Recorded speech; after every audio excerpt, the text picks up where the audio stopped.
Hello అందరికీ, ఇది నిన్నటి మినీ వ్లాగ్. నిన్న ఈవినింగ్ మేము సింహాచలం అయితే వెళ్ళాము. మొన్న గిరి ప్రదక్షిణకి వెళ్ళాం కదా, గిరి ప్రదక్షిణ అయిన వెంటనే స్వామివారి దర్శనం అయితే చేసుకోవాలి. కానీ మాకు ఖాళీ లేక ఓ 2 days తర్వాత వెళ్దామని ఇంటికి వచ్చాము. నిన్న కుదిరింది, అందుకని నిన్న మొత్తం అందరం కూడా వెళ్ళాము. నిన్న మార్నింగ్ పూజా రూమ్ క్లీన్ చేశానని చెప్పాను కదా, ఇంకా దీపారాధన చేసుకోవడం అవ్వలేదు. ఇంక ఈవినింగ్ గుడికి వెళ్తున్నామని చెప్పి ఈవినింగ్ అయితే దీపారాధన చేసుకొని అయితే గుడికి అయితే వెళ్ళాము.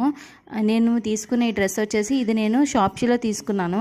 పెద్దగా ఏం లేదు, డ్రెస్ అంతా కూడా చాలా పల్చగా అనిపించింది. అనవసరంగా మనం బయట కొనుక్కుంటేనే బెస్ట్, ఆన్లైన్లో కూడా ఏం బుక్ చేసుకోకూడదు.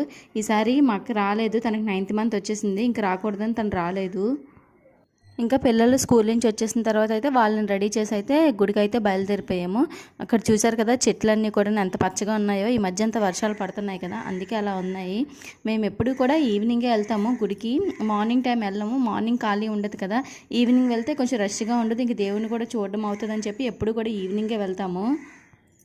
అలా అని నిన్న సాటర్డే అనో తెలీదు, మరి గిరి ప్రదక్షిణ అయింది కదా అందువల్ల తెలీదు, మరి శ్రావణ మాసం అనో తెలీదు, ఫుల్గా రష్గా చాలా అంటే చాలా ఎక్కువ మంది జనం ఉన్నారు.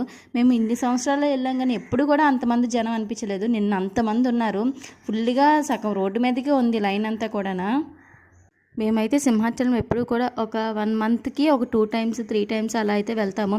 ఎప్పుడు వీలు అనిపిస్తే, ఎప్పుడు భగవంతుడు మమ్మల్ని పిలిస్తే అప్పుడే వెళ్ళిపోతాము. ఇంకా అస్తమానం వెళ్తూనే ఉంటాము, మనకు దగ్గర కదా, ఎప్పుడు కూడా వెళ్తూనే ఉంటాము. అంత రష్గా ఉన్నా కూడా దేవుని మాత్రం బాగా చూసాము. మరిన్ని వీడియోస్ కోసం నా ఛానల్ని సబ్స్క్రైబ్ చేయండి. Bye bye.